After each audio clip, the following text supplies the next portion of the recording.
a fé em ação? Tá? Você tem colocado a sua fé em ação? Se você afirma ter fé, mas não coloca a sua fé em ação, você é comparado a uma figueira estéril.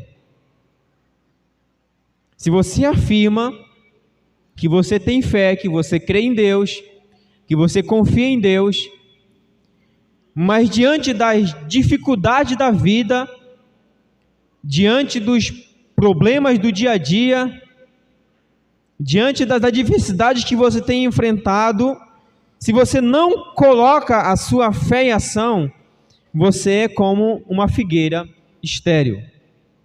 Por que você afirma isso, pastor? Que uma pessoa que não coloca a sua fé em ação é como uma figueira estéril. É como uma figueira que tem aparência de ter fruto, mas não tem fruto. O que podemos aprender com o texto de Marcos, capítulo 11, do versículo 20 ao versículo 26? Veja que esse versículos, ele é a sequência dos versículos anteriores, do versículo 12 ao versículo 14. Então, convido que você leia comigo aí, a partir do versículo 12 até o versículo 14. Diz assim: no dia seguinte, depois de sair de Betânia, Jesus sentiu fome e, avistando de longe uma figueira com folhas, foi verificar se acharia nela alguma coisa. Aproximando-se, nada achou senão folhas, pois não era a época de figos. Então Jesus disse à figueira: ninguém jamais come do teu fruto. E os seus discípulos ouviram isso. Então, o que podemos aprender com esse texto? Olha só, como eu falei para vocês, só conseguimos entender o versículo 20 até o versículo 26, se voltarmos ao versículo 12 ao versículo 14. O que está acontecendo aqui? Jesus está saindo de Betânia, como afirma o versículo 11, né? Olha, o versículo 11 diz assim: Jesus entrou em Jerusalém e foi ao templo, e tendo observado tudo ao redor, como já era tarde, foi para Betânia com os 12. Ou seja, Jesus está saindo, né? Jesus ele sai de Jerusalém, vai para Betânia e sai de Betânia para ir para Jerusalém novamente. Então, já no dia seguinte, depois de sair de Betânia, né, Jesus sentiu fome. Então, Jesus está saindo de Betânia, indo para Jerusalém, e nessa trajetória aqui de Jesus vai sentir fome. Jesus vai sentir fome. E Jesus, ele avista uma figueira. Jesus avista uma figueira. Quando Jesus ele avista aquela figueira ela tá bonita, ela tá cheia de flores, né? Cheia de folhas. Então Jesus, sendo uma pessoa do contexto ali da região da Judéia, ele conhecendo e sabendo que uma figueira, quando ela estava cheia de folhas, ela estava cheia de figos. Então Jesus, sabendo dessa situação, ele disse assim, não, ele olhou para a figueira, ele viu que ela estava cheia de folha, então ele disse, então tem figos, tem frutos.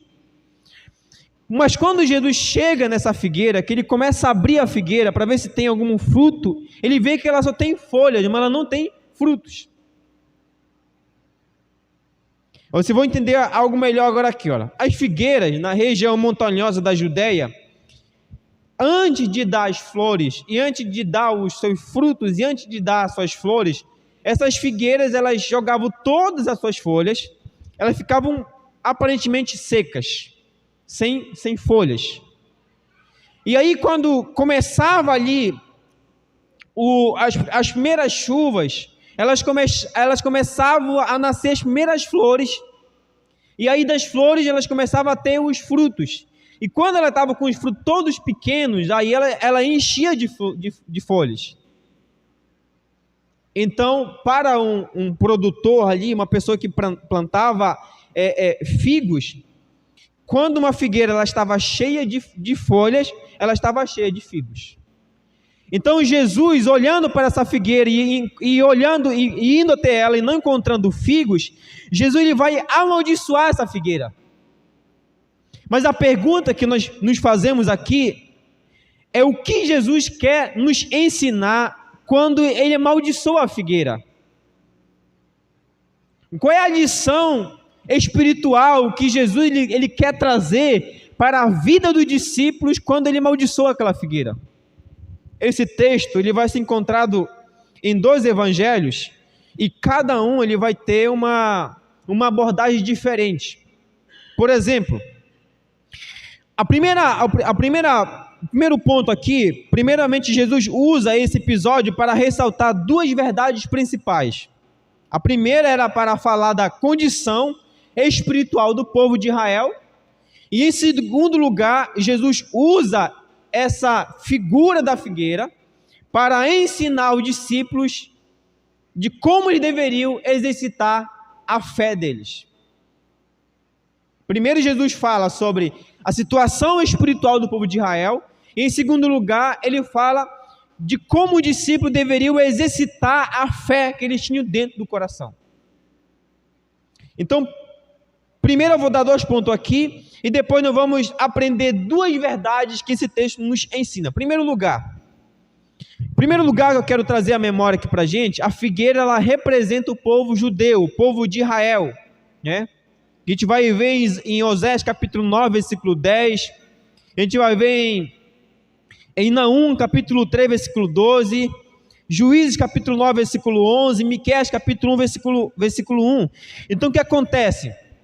Acontece que o povo judeu, ele tinha aparência de ter vida espiritual, ele tinha aparência de ter uma vida de quebrantamento diante de Deus, ele tinha aparência de ser discípulo de Jesus, mas quando Jesus sonda o coração deles, Jesus não encontra evidência de uma fé verdadeira.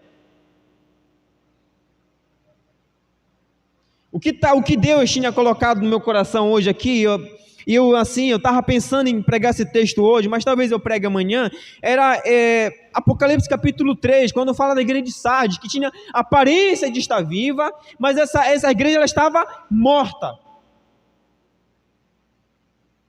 É como que se Jesus olhasse para nós hoje nessa manhã e dissesse assim: eu vou aqui agora olhar para dentro do coração de cada filho meu que está aqui, para dentro do coração da igreja de Óbidos. Diziam assim: eles têm aparência, eles estão bonitos, eles têm flores, eles têm folhas, mas quando eu abro o coração deles para encontrar algum fruto, eu não encontro fruto na vida deles.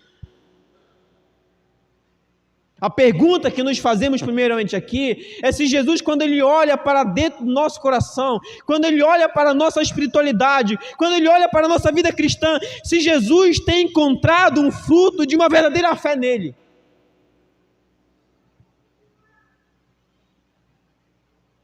Porque a vontade que a gente tem em algum momento aqui no púlpito, irmãos, é desabafar muita coisa que a gente vê que está acontecendo dentro da igreja de Óbidos. E vou ser sincero para vocês uma coisa aqui, que eu pensei pela manhã aqui.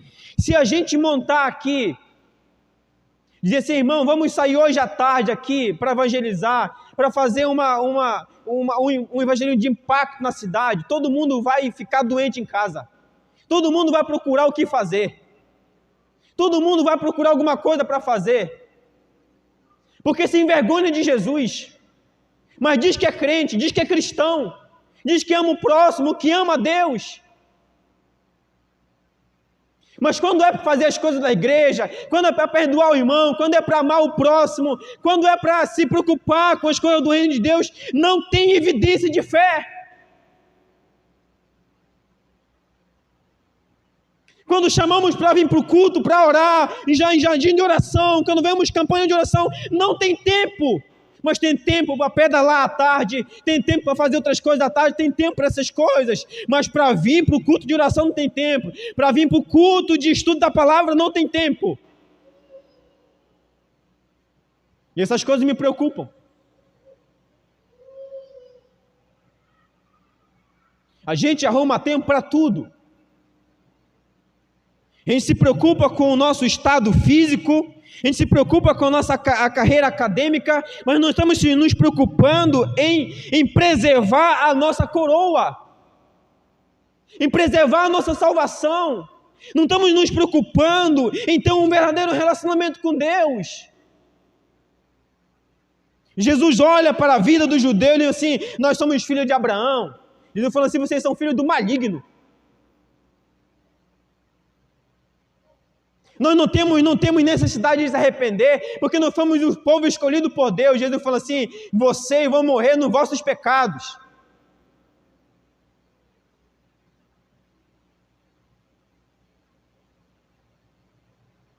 A gente volta ao texto lá de Apocalipse capítulo 3, a igreja de Óbidos tem fama.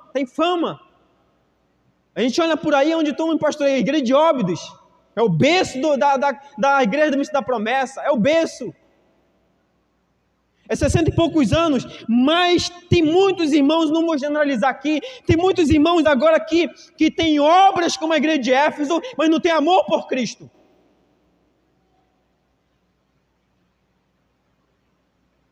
Tem doutrina, tem zelo, mas não tem amor por Cristo. Não tem amor pela igreja, não tem amor pelo próximo. Isso é algo para a gente refletir, porque Jesus olha... primeiramente, que ele quer ensinar para naquele contexto ali, assim, o povo de Israel está como essa figueira, tem aparência de ter fruto, mas não tem fruto de arrependimento, não tem vida comigo, não tem vida espiritual. E aí, irmão, nós queremos que a nossa igreja cresça, nós queremos avivamento, nós queremos milagres, nós queremos que pessoas se salvem, mas nós estamos dentro de casa com nossos braços cruzados. Nós estamos se degladiando com os outros. Nós estamos mais preocupados em falar da vida do próximo do que de falar de Jesus para o próximo.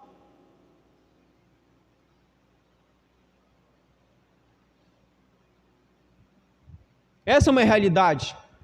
Se a gente montar aqui, durante a semana aqui, ensaio, eu não tenho dúvida que a igreja vai encher. Ontem eu coloquei num grupo, numa igreja ontem lá, me contem quantas pessoas vão na oração e quantas vão no ensaio. Me contem. Nós somos aptos para fazer as coisas lá fora. As pessoas estão morrendo lá fora. As pessoas estão sedentas lá fora. E nós estamos aqui no conforto. Despreocupados.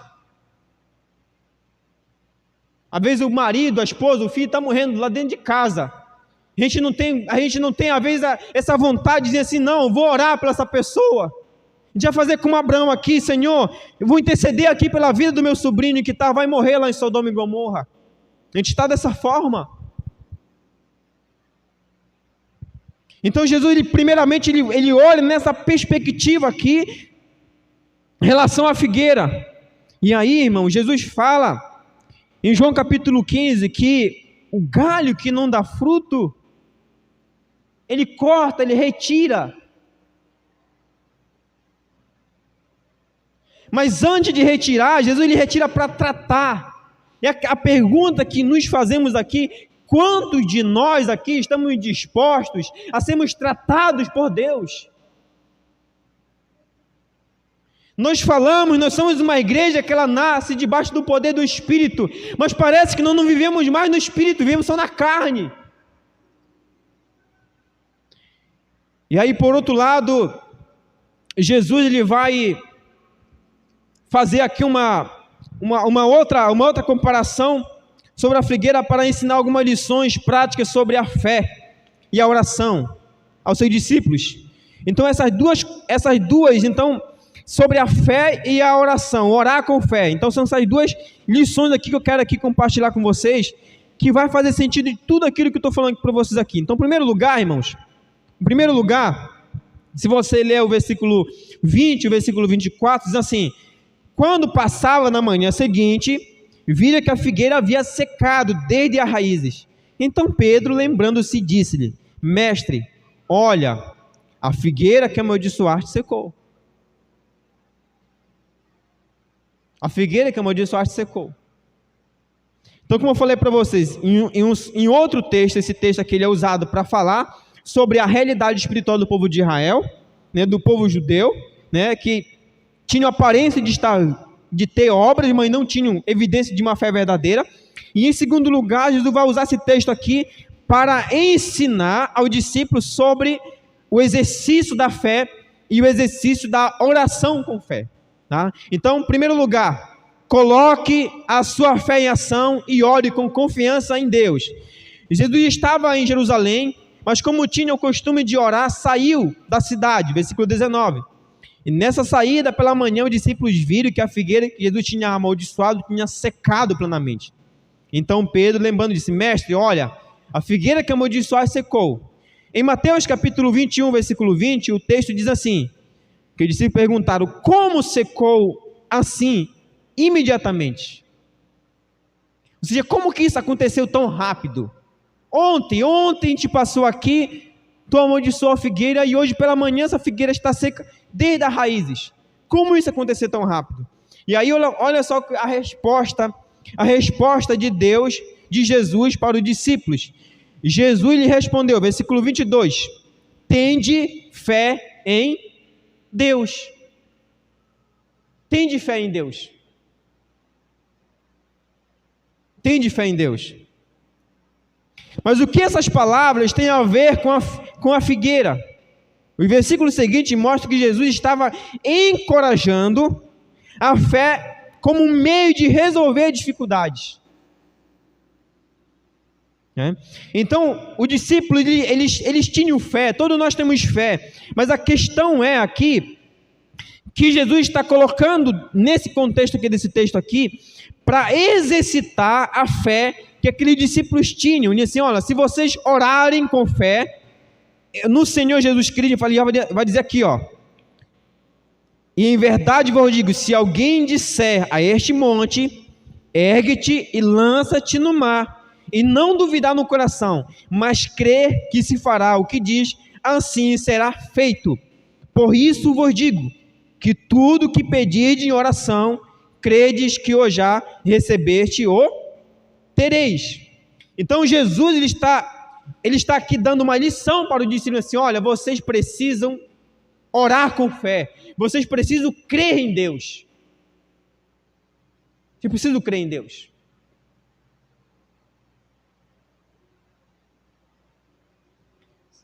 Tem momentos da nossa vida que a gente se depara com situações, às vezes de enfermidade, às vezes situação na família, ou até mesmo situação dentro da igreja, mas a gente ora ao Senhor, mas a gente ora para si com desconfiança, com uma incredulidade. E aí Jesus, ele vem nos ensinar nessa manhã que nós temos que orar com fé, com convicção. Nós temos que crer. Porque você está levando, irmãos, a sua oração aos pés daquele que pode fazer todas as coisas.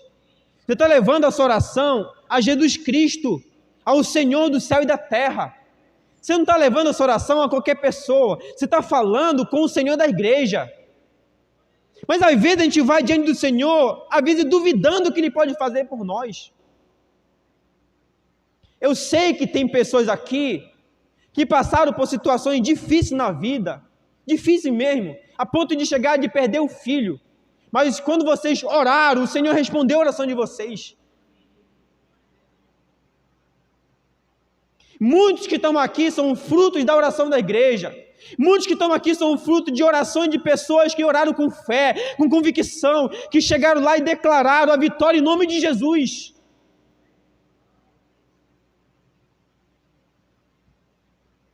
E é nesse sentido que eu chamo a atenção para nós aqui, irmãos, porque nós estamos numa campanha de oração, orando pela vida das pessoas para serem salvas. Nós estamos colocando a nossa família, nós estamos colocando a liderança da base, nós estamos colocando a nossa igreja diante do Senhor. Então nós temos que orar com fé, acreditar que Deus trará um avivamento sobre a igreja, que Deus salvará pessoas, que Deus levantará vocês para liderar a base.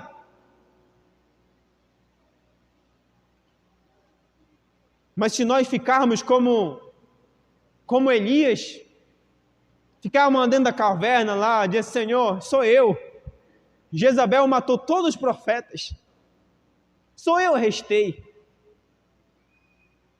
E aí o Senhor disse: vem para fora, quero falar contigo. Vem para fora, eu quero falar com você. Ainda existe 7.000 que não se dobrar diante dos pés de Baal. Jesus tem chamado a gente, irmão. Jesus tem chamado a gente. Jesus tem convocado a igreja. Mas muitos estão como Elias, estão na caverna. Nós precisamos sair da caverna. Precisamos sair do comodismo, do conforto. Precisamos sair. Deus vai agir sim. Deus vai agir. E Deus vai usar aqueles que estão dispostos a serem tratados, regenerados, mudados pelo poder do Evangelho. Durante não abrimos mão do nosso ego, do nosso achismo, pensando que nós somos os melhores. Nunca nós vamos crescer espiritualmente. Mas a partir do momento que nós fizermos como o rei fazia, dobrarmos o nosso rosto no pó, rasgarmos as nossas vestes e nos humilharmos diante de Deus, vamos ver a glória de Deus sobre a nossa igreja. Vamos ver isso. Deus vai soprar o seu Espírito sobre nós. Então Jesus diz assim, tende fé em Deus. Tende fé em Deus. Porque tudo que vocês... E fala assim, ergue-te, assim, se você disser este monte, ergue-te, lança-te no mar, e não duvidar no coração, mas crê que se fará.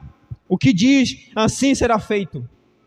Então veja que Jesus não tem aqui a preocupação de explicar outras coisas, mas ele fala assim, tende fé em Deus. Tende fé em Deus. Então, se os discípulos tivessem fé em Deus, eles poderiam lidar com os problemas e remover os imensos obstáculos. É a fé em Deus que nos capacita a superá-los e vencermos as lutas diárias. É a fé, irmãos, é a fé. É a fé que nos move.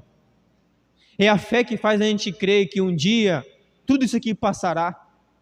É a fé que vai vocês virem ao templo. É a fé que você faz orar. Voltando ao texto de Apocalipse capítulo 3, Jesus fala assim, olha, eu sou aquele que tem os 7 espíritos.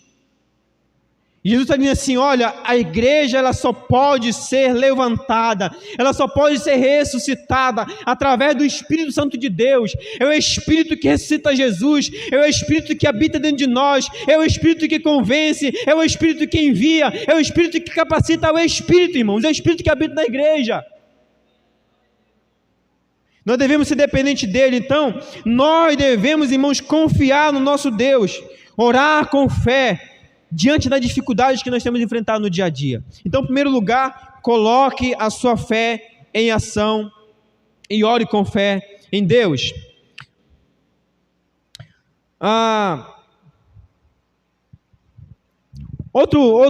Continuando aqui o texto, versículo 24, diz assim, a expressão tudo, Essa expressão tudo, ela não quer dizer que tudo que você pedir, isso vai acontecer. Por exemplo, você pedir algo ruim ao seu próximo, Deus não vai te conceder isso. Esse tudo aqui tem que estar de conformidade, de acordo com a vontade de Deus.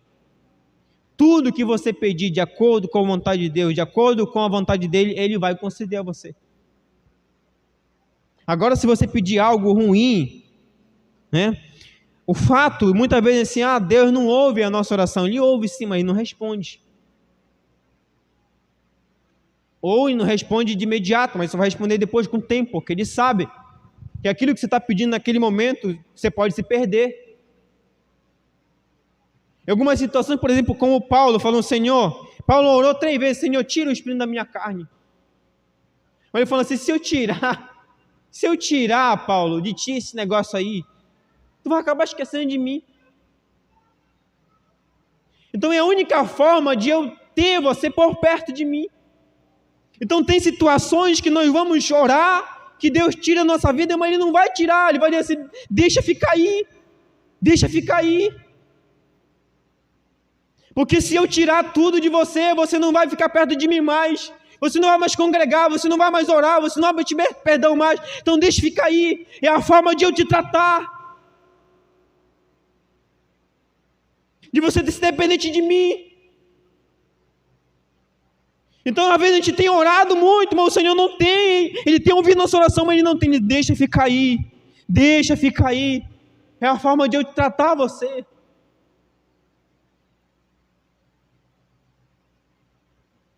Então, irmãos, é isso que o versículo 24 nos ensina, que quando a nossa oração está em sintonia com a vontade de Deus e oramos com fé, Deus Pai nos honra respondendo a nossa oração.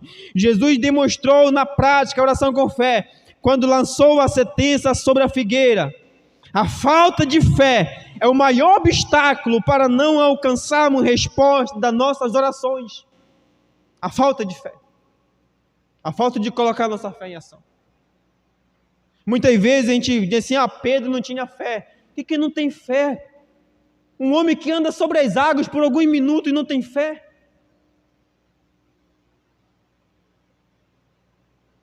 Mas Jesus andou sobre as águas para mostrar para os discípulos que o maior obstáculo, o maior inimigo deles, que era o mar, naquele momento ele tinha poder sobre o mar. Ele tinha poder sobre aquela situação.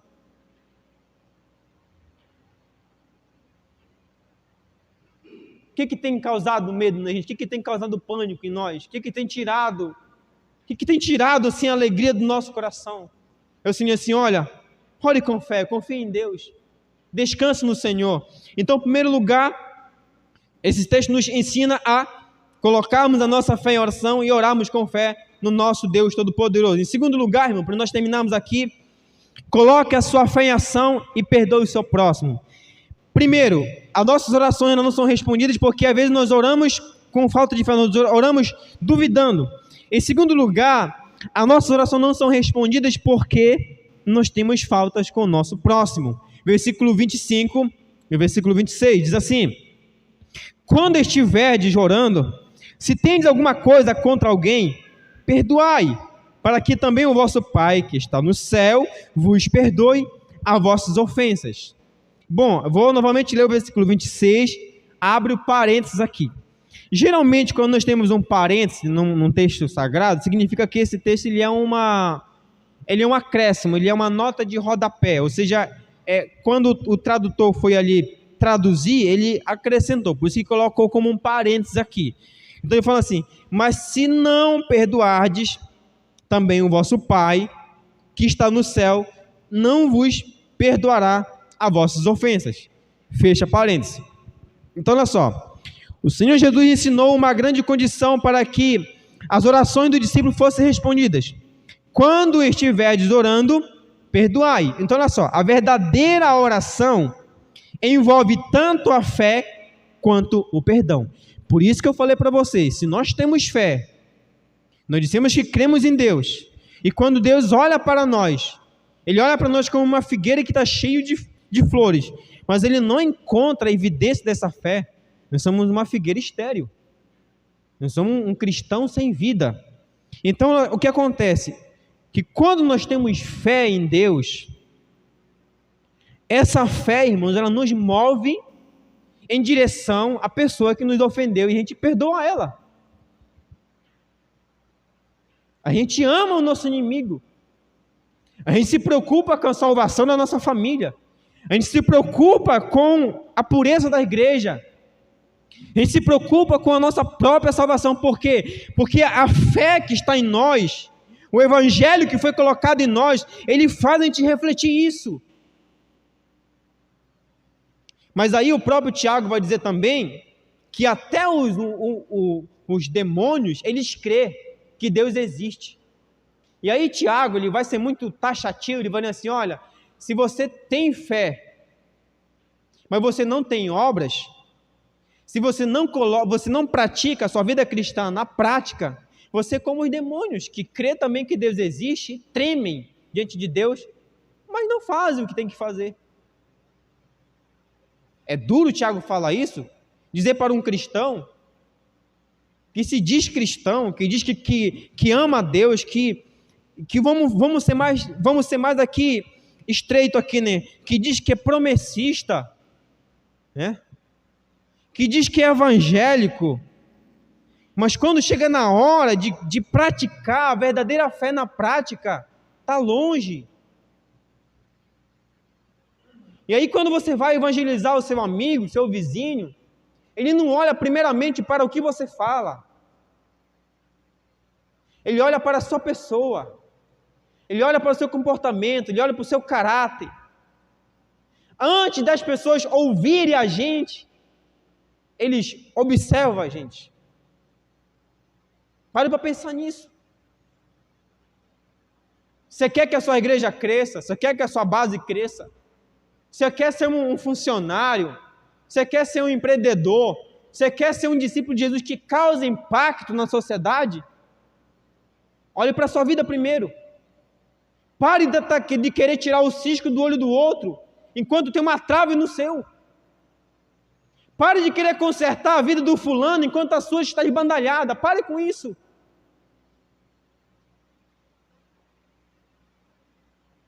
Paulo fala isso, examina esse homem a si mesmo. Temos que parar para analisar a nossa vida. Como é que eu estou a minha vida diante de Deus? Somos muito aptos a dar os nossos conselhos, a dar nossa opinião em relação à vida do próximo. Mas em relação a nós?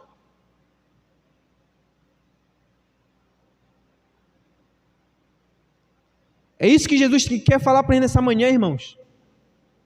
Eu não estou aqui falando da carne, não. É o que Deus tem colocado no meu coração. Eu tenho chorado por vocês todos os dias. A decadência que a gente tem em Óbidos. Mas em nome de Jesus, Jesus vai soprar o seu Espírito sobre essa igreja. Jesus vai renovar a gente novamente. Nós voltaremos a ser uma igreja forte. Nós voltaremos a ser uma igreja que causa impacto na sociedade. Nós voltaremos novamente a ser uma igreja como o Diáconos da Ponte, uma igreja que cai na graça do povo. Voltaremos. Não seremos só de aparência, não. Nós vamos verbalizar o evangelho na nossa vida. Vamos viver, vamos encarnar o evangelho na nossa vida. Não se envergonhe de Jesus, não. Jesus não se envergonhou de você. Jesus amou você quando você ainda era inimigo dele. Então, não podemos... Então, onde não há um relacionamento horizontal, não existe um relacionamento vertical, não podemos ser reconciliados com Deus e viver em guerra com os irmãos. Não podemos amar a Deus e odiar os irmãos. Não há vitória na oração sem o exercício do perdão. A fé verdadeira transforma o coração e preenche a lacuna com amor. A fé verdadeira busca a paz. Para que a nossa igreja tenha poder na oração, deve haver comunhão e perdão. Devemos nos livrar das mágoas, abandonar os rancores e perdoar o nosso próximo. Então, o primeiro ponto aqui que Jesus nos ensina, que a gente vê nesse texto. Primeiro, nós temos que orar com fé. E quando nós oramos com fé, confiando no Senhor, acontece. Em segundo lugar, outro ponto que impede que a nossa oração ela seja respondida e não ouvida. Ela é ouvida, mas ela não é respondida. É que quando vamos orar, nós estamos em falta com o nosso próximo e nós não pedimos perdão para o nosso próximo. E Jesus nos ensina aqui que devemos perdoar o nosso próximo para depois orarmos. Então, Jesus ele é objetivo e claro em suas palavras. E quando estivermos orando, perdoe os que lhe ofenderam, para que o vosso Pai, o Pai de vocês que está no céu, perdoe as vossas ofensas. Se não perdoarem os outros, o Pai de vocês que está no céu também não os perdoará as vossas ofensas. Devemos perdoar se quisermos ser perdoados. É importante ressaltarmos, irmãos, que esse perdão não se refere a um perdão judicial, ou seja, o perdão que Deus nos dá por graça. O que é um perdão, pastor? Judicial e um perdão paternal, né? Eu preciso explicar isso aqui. O que é um perdão judicial e o que é um perdão paternal? Perdão judicial. Todos nós somos salvos pela fé em Cristo Jesus. Quando nós cremos no nosso coração e abrimos a nossa boca, confessando que Jesus é o nosso Senhor, nosso Salvador, Deus Pai, Ele bate o martelo e nos declara justo e santo, justificado. Isso aqui é perdão judicial. Nós somos declarados santos. O que é um perdão paternal, pastor? É quando nós pecamos no dia a dia, nós ofendemos a Deus através dos nossos pecados, ofendemos o nosso próximo através do pecado, e aí nós não pedimos perdão para Deus. Então Deus não perdoa a gente. Aquilo que Jesus falou em João capítulo 13, quando ele falou para Pedro: Pedro, se eu não lavar os teus pés, tu não tem parte comigo. E Jesus falou assim, aí Pedro falou: Senhor, não lave somente meus pés, mas lave também toda, desde a cabeça, todo o corpo. Aí Jesus vai dizer assim: vocês já estão limpos por meio da palavra, então é preciso lavar somente os pés. Por que acontece ali? Porque naquele contexto, as pessoas elas se embarravam ali com os samaritanos, elas sujavam os seus pés. Então, Jesus está entrando um pouco no hábito ali, né? Desde ali, então assim, olha, durante o dia vocês pecam, vocês ofendem a mim, vocês ofendem o próximo de vocês. Quando chega no final do dia, você vem pedir perdão para mim. Mas antes de pedir perdão para mim, você tem que pedir perdão para o irmão de vocês. Então, como é que você está me pedindo um perdão paternal se você não está perdoando o seu próximo? Você já foi perdoado dos seus pecados, do pecado original, perdão judicial. Entendeu? A sua salvação ainda não foi anulada. Mas só que os pecados do dia a dia, eles interferem na nossa comunhão com Deus. E é por isso que é importante a gente pedir perdão para Deus todos os dias, que é o perdão paternal. É a gente voltar novamente a ter esse vínculo, essa comunhão com o nosso Pai. Né? Eu lembro que quando eu era criança, não tanto criança, né? Alguns de vocês não conhecem que mais, lá onde eu morava, existia um caminho que ele era uma espécie de um caminho que tinha barranco ambulado. E nós só tínhamos aquele caminho para passar para casa. E eu e meu pai, ele ia trabalhar com a minha mãe, e ele disse assim: olha, não vão para a casa do vizinho. E a gente, por teimosia, a gente ia. Aí quando a gente chegava de tarde, a gente estava lá, na casa do vizinho. A gente escutava a mamãe gritar lá em casa: fulano. O que acontecia? Quando a gente chegava no caminho onde tinha o barranco ambulado, sabe quem estava lá? O papai. Com aquela vassoura de pauzinho, entendeu? Que está seca assim, né?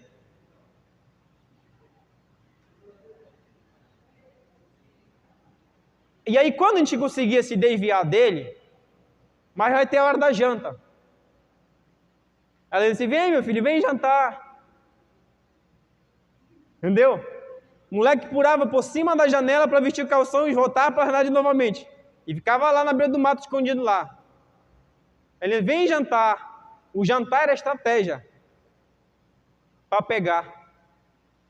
Não tem escapatória. Não tem escapatória. A gente vai ter que se humilhar diante do Pai. A gente vai ter que passar por Ele. Entendeu? Então, irmão, primeiro, a gente ouviu aqui que Jesus ele usa essa figura da figueira para falar de duas situações. Primeiro, para falar da situação espiritual do povo de Israel, do povo judeu, que tinha aparência de uma vida cristã, mas não tinha a vida cristã na prática. E em segundo lugar, Jesus usa essa figura da figueira para ensinar uma lição de fé para os discípulos, entendeu? De fé para os discípulos que deveriam orar com fé e não duvidar no coração, mas crer. E em segundo lugar, em terceiro lugar, ainda nessa perspectiva da fé, e deveriam, quando fosse orar, deveriam perdoar o próximo para depois pedir perdão para o Senhor, porque quando não pedimos perdão, quando não perdoamos o nosso próximo, quando vamos pedir perdão para Deus, a nossa oração ela até é ouvida, mas ela não é respondida. Finaliza aqui com o texto de Tiago, capítulo 2, versículo 17, que diz assim: a fé sem obras é morta. Se a sua fé em Cristo não faz diferença em seu modo de viver, então você tem uma fé morta. Se a fé que você tem, entendeu? Se você diz cristão, se você crê em Jesus, e você continua ainda com as mesmas práticas, com o mesmo estilo de vida, quando você não era cristão, então você está no caminho errado. Você não mudou nada. Porque o verdadeiro encontro com Jesus, ele muda a nossa vida. O verdadeiro evangelho muda a nossa vida. O verdadeiro evangelho muda o nosso comportamento. Muda a nossa forma de ver o mundo.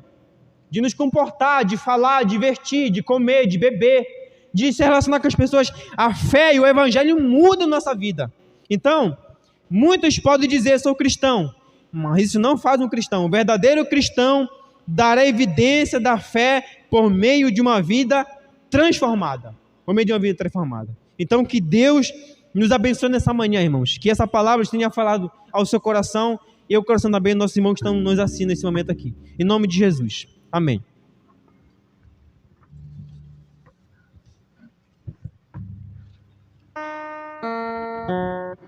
Amém.